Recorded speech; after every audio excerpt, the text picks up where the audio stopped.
So God had decided that David would become the next king of Israel. He told the prophet Samuel, "Go to Bethlehem. That's where you will find the new king." So Samuel went to the tiny town of Bethlehem to the house of Jesse.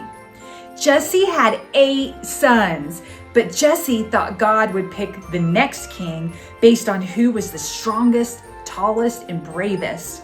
So he only sent out 7 of his sons to Samuel.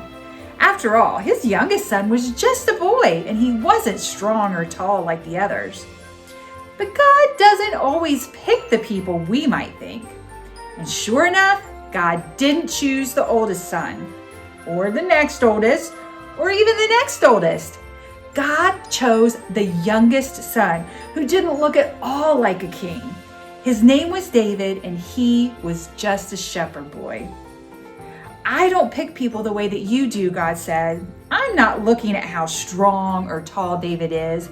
I'm looking at David's heart to see if it looks like mine.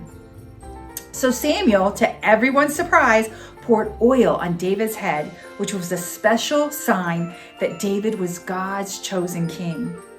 Sure enough, God was with David, and David did many great things. Even when it was hard, even when David's dad thought that he shouldn't be the king, even when David had to fight giants and bears and bad guys, God was with him. But sadly, David did not always love God as well as he should. And because God was looking at David's heart, he knew it. David knew that his heart was sinful too, so he wrote a special song to God asking him to take his heart and make the wrong things right.